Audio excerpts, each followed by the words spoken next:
What happens when a beloved Hollywood actor sits down for what should be a simple interview, only to face relentless mockery and disrespect from a host who thinks he's untouchable? It only took 37 seconds of one insulting comment for the entire set to erupt into chaos. Security to rush the stage, and millions of viewers to witness a television host's career crumble in real time. Mark Wahlberg walked onto that stage with a smile. He waved to the audience, shook Stephen Colbert's hand, and sat down in the guest chair like he had done 100 times before on 100 different shows. The audience clapped, the cameras rolled, everything seemed normal, everything seemed fine. But within minutes, what started as a friendly conversation turned into something nobody saw coming. A moment so intense, so raw, that it would become one of the most talked about incidents in late-night television history. Mark was there to promote his new movie. Simple enough. Actors do it all the time. They sit down, they chat, they laugh, they tell a funny story, and then they plug whatever project they're working on. It is a routine that is played out thousands of times on late-night television.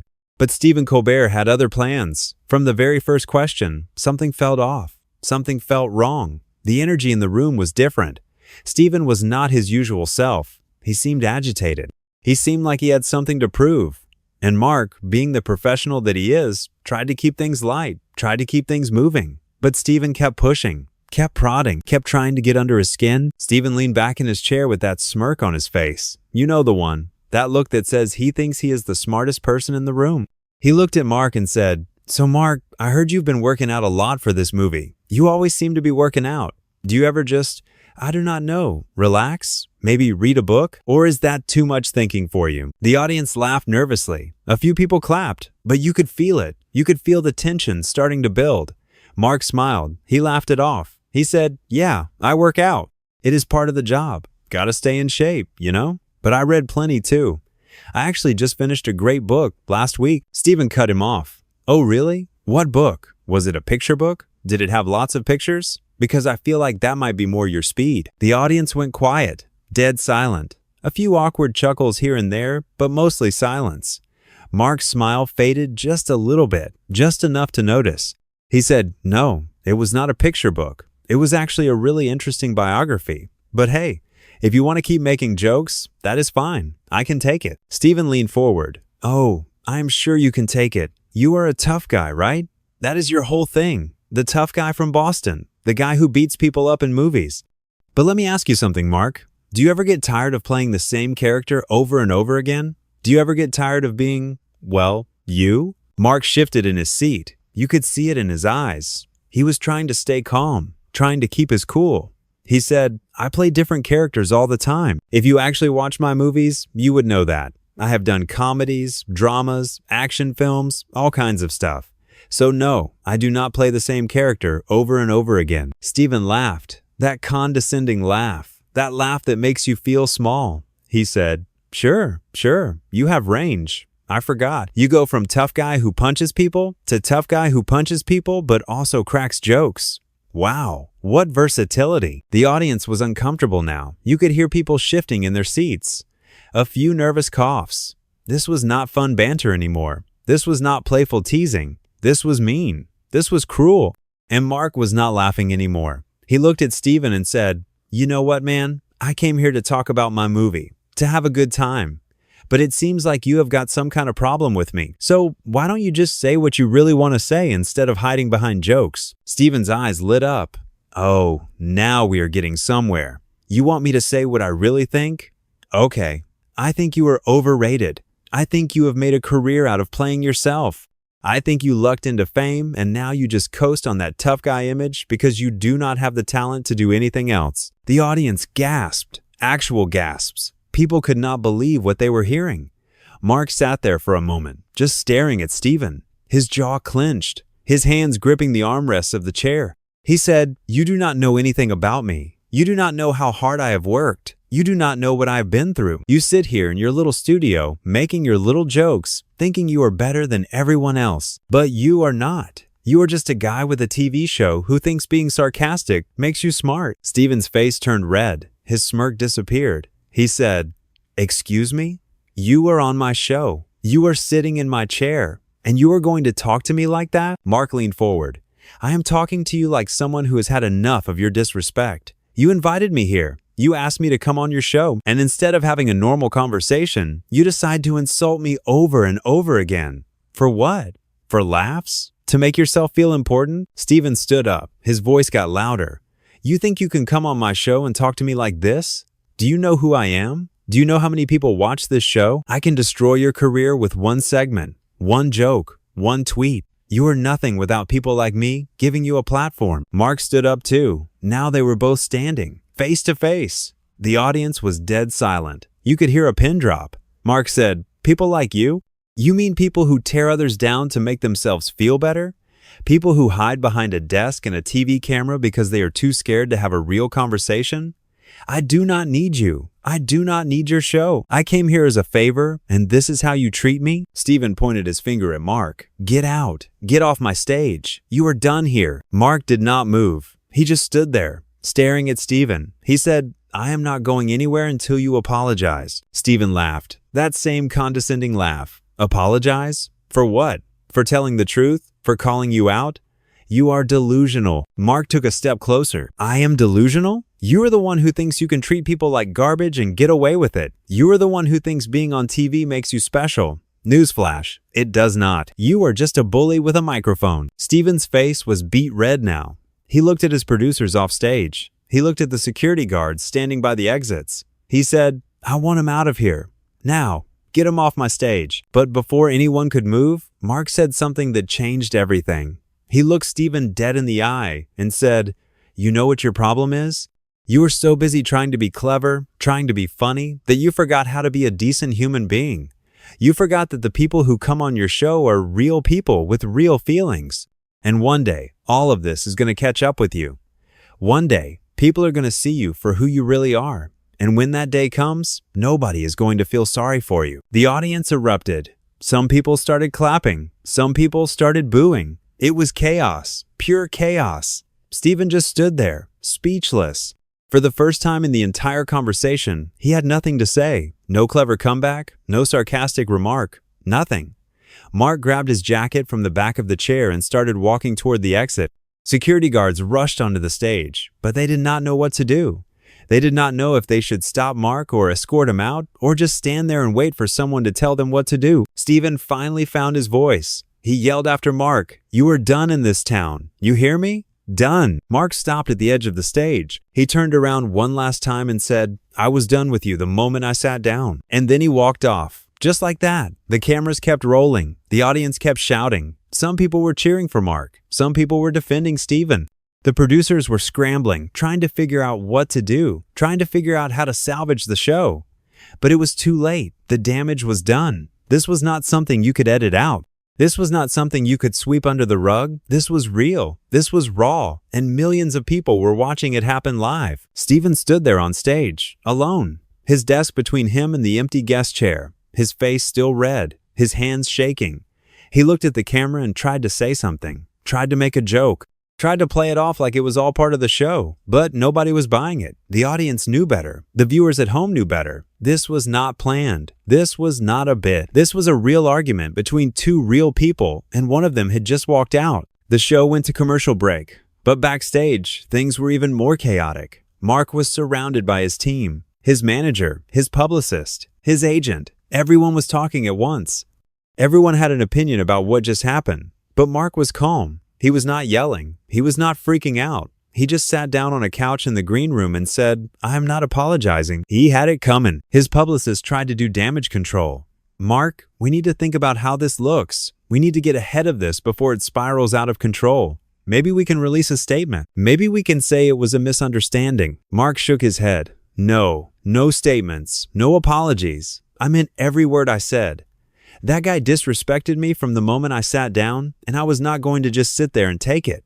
I do not care how it looks. I care about standing up for myself." Meanwhile, back on stage, Steven was getting an earful from his producers.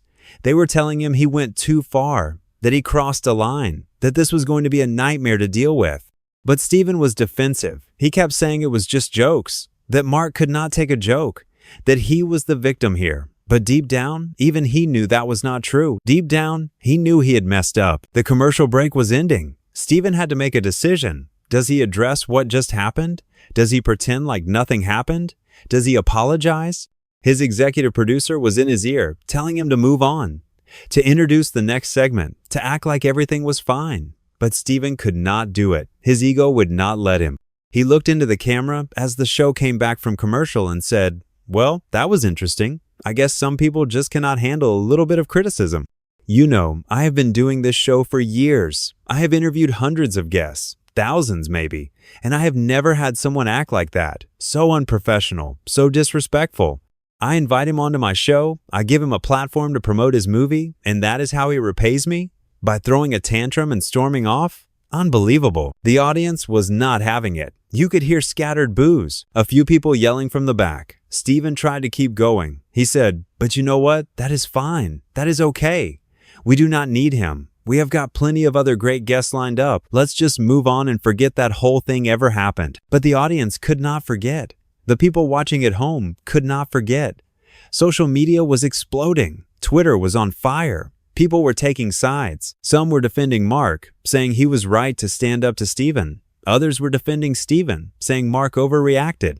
But the majority of people, the overwhelming majority, were on Mark's side. They saw what happened. They saw how Steven treated him. They saw the disrespect, the condescension, the bullying, and they were not okay with it. Back in the green room, Mark's phone was blowing up. Text messages, phone calls, social media notifications. Everyone wanted to know what happened. Everyone wanted his side of the story. But Mark was not interested in talking about it. Not yet.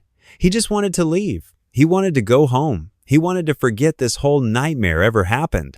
His manager came over and said, "Mark, we need to talk about this. We need to figure out how we are going to handle this. This is everywhere, every news outlet, every blog, every social media platform. We cannot just ignore it." Mark looked up at him and said, I know it is everywhere, but I am not going to apologize for standing up for myself. I'm not going to let people think I was in the wrong here. He insulted me. He disrespected me. And when I called him out on it, he tried to have me thrown off the stage. If people want to blame me for that, then fine. Let them. But I know the truth. And anyone who watched that interview knows the truth too. His manager nodded. Okay, I hear you. But we need to be smart about this. We need to control the narrative. If we stay silent, other people are going to control it for us. Let me make some calls. Let me see what we can do. Mark agreed. But he made one thing clear. No apologies. No backtracking. Whatever statement they put out, it had to be honest. It had to reflect what really happened. And it had to make it clear that he was not going to tolerate being treated like that by anyone, no matter who they were or what show they hosted. While Mark was dealing with his team, Steven was still on stage, trying to finish the show. But it was a disaster. The energy was completely off. The audience was distracted. The remaining guests could sense the tension. Everything felt wrong. Steven tried to crack jokes, tried to get the audience laughing again, but nothing was working. The magic was gone. The spell was broken, and everyone knew it. During another commercial break, Steven's producer pulled him aside. "Steven, this is bad. This is really bad. We need to do something. We need to address this properly. You cannot just brush it off and move on. People are angry. They are calling for your head." Steven snapped back. "Calling for my head? Are you kidding me?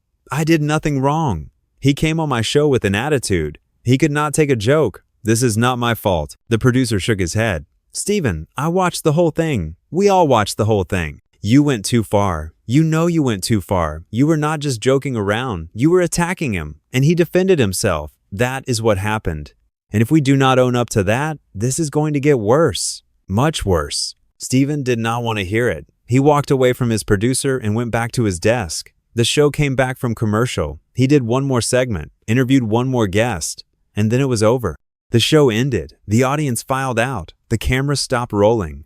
And Steven was left alone on that stage, sitting at his desk, realizing that everything had changed. In the green room, Mark finally stood up. He looked at his team and said, "Let's get out of here. I am done." They walked through the backstage hallways, past the crew members who were whispering and staring, past the production assistants who did not know what to say, and out the back exit where a car was waiting. Mark got in the car and let out a long breath. His manager got in next to him and said, "You okay?" Mark nodded. Yeah, I am okay. I just cannot believe that actually happened. I went in there thinking it would be a normal interview, talk about the movie, tell a few stories, have a few laughs, and instead, I got ambushed by a guy who clearly had some kind of personal issue with me." His manager said, Well, whatever his issue was, he picked the wrong guy to mess with. You handled yourself well, you stood your ground, and people are going to respect that. Mark looked out the window as the car pulled away from the studio. He said, I hope so, because right now, all I feel is exhausted and angry. Angry that I let him get to me, angry that I had to deal with that, but also relieved. Relieved that I did not just sit there and take it. Relieved that I said what needed to be said. The car drove through the city streets. Mark's phone kept buzzing. More messages, more calls, more notifications. But he ignored them all. He just wanted silence. He just wanted peace. He just wanted to process what had just happened. Because in the span of one interview, everything had changed. His relationship with that show, with that host, with the media, with the public, everything was different now. And there was no going back. By the time Mark got home, the interview had already been uploaded online. Clips were circulating everywhere. The full segment, the walkout, Steven's response after the commercial break, everything. And the comments were pouring in, thousands of them, tens of thousands. People were dissecting every word, every gesture, every facial expression. Some comments were supportive of Mark, saying he was a hero for standing up to a bully, saying more celebrities should call out hosts who crossed the line, saying Steven got exactly what he deserved. Other comments were less kind, saying Mark was too sensitive, that he could not take a joke, that he ruined what could have been a funny moment. But those comments were in the minority. Most people saw what really happened. Most people understood. Mark sat down on his couch and finally allowed himself to watch the clip. He watched Steven's first insult, his second, his third. He watched himself try to stay calm, try to keep things professional. And then he watched the moment it all fell apart. The moment he stood up, the moment he called Steven out, the moment he walked off that stage. And you know what? He did not regret it, not for a second, because he knew that if he had stayed in that chair, if he had let Steven continue to mock him and belittle him, he would have regretted that even more. He would have gone home feeling small, feeling defeated, feeling like he had let someone walk all over him. And that was not who he was. That was not who he wanted to be. His phone rang. It was his publicist. Mark answered. She said, "Okay, I have been fielding calls all night. Everyone wants to interview you. Everyone wants your side of the story. What do you want to do?" Mark thought about it for a moment. Then he said, "Nothing. I do not want to do anything. The interview speaks for itself. People saw what happened. They do not need me to explain it. They do not need me to justify it. It is all right there on camera." His publicist hesitated. "Are you sure? Because this is a huge opportunity. We could control the narrative. We could make sure people understand your perspective." Mark cut her off. "They already understand my perspective. I made it very clear on that stage. I am not going to spend the next week doing damage control or trying to spin this into something it is not. What happened, happened. And I am at peace with it." There was silence on the other end of the line. Then his publicist said, "Okay, if that is what you want, then that is what we will do. But just know that the offers are there if you change your mind." Mark thanked her and hung up. He leaned back on his couch and closed his eyes. He thought about all the interviews he had done over the years, all the talk shows, all the press junkets, all the times he had sat in a chair and answered the same questions over and over again. And in all those years, he had never walked out. He had never lost his cool. He had always been professional, always been respectful, even when the hosts were not, even when the questions were invasive or inappropriate or just plain stupid.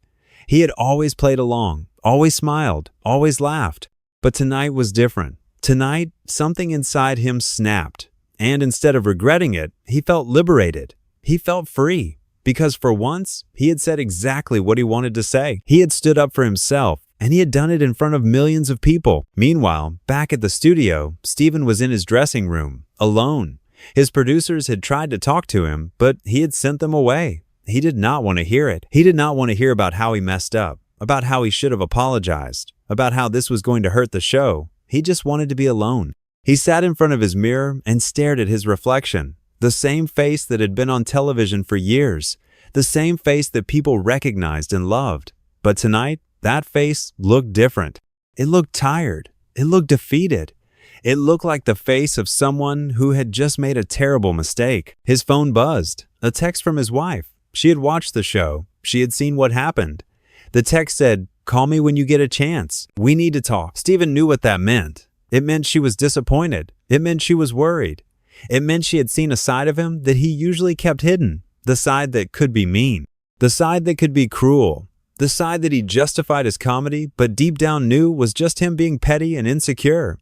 He did not call her back. Not yet. He was not ready to have that conversation. He was not ready to admit that he was wrong. He opened his laptop and went to social media. Big mistake.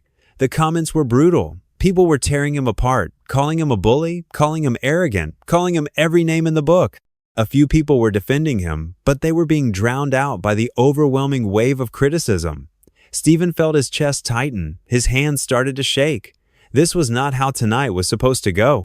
This was supposed to be a fun interview, a chance to joke around with a big movie star, a chance to get some laughs. But instead, it had turned into a disaster that he caused, a disaster that he could not take back. He closed his laptop and put his head in his hands. For the first time in a long time, Stephen Colbert did not know what to do. He did not know how to fix this. He did not know how to make it right. And worst of all, he was not sure if he even wanted to. Because fixing it would mean admitting he was wrong. It would mean apologizing. It would mean swallowing his pride and acknowledging that he had treated Mark terribly. And his ego would not let him do that. Not yet. Maybe not ever. Back at Mark's house, his phone rang again. This time, it was a fellow actor, someone he had worked with years ago, someone he trusted. Mark answered. The actor said, "Hey man, I just watched what happened. Are you okay?" Mark smiled. "Yeah, I am okay. Thanks for calling." The actor continued. "Listen, I just want to say that I am proud of you. What you did tonight took guts. I have been in situations like that before, where a host thinks they can say whatever they want because they have the power. And most of the time, we just sit there and take it. We smile and we laugh and we pretend like it is all fun and games. But it is not. It is degrading. And you stood up and said enough. You showed people that we do not have to put up with that. And that matters." Mark felt a weight lift off his shoulders. "Thank you. That means a lot. I was not sure if I did the right thing, but hearing you say that, it helps." They talked for a few more minutes, just two friends supporting each other. When Mark hung up, he felt better. He felt validated. He felt like maybe, just maybe, walking off that stage was not a mistake. Maybe it was the best decision he could have made. Because sometimes, standing up for yourself is more important than being polite. Sometimes, walking away is more powerful than staying silent. And sometimes, the people who need to hear the truth the most are the ones who are least willing to listen. Stephen Colbert learned that lesson tonight. Whether he would accept it or not was another story. But Mark Wahlberg had done his part. He had spoken his truth, and nothing, absolutely nothing, could take that away from him.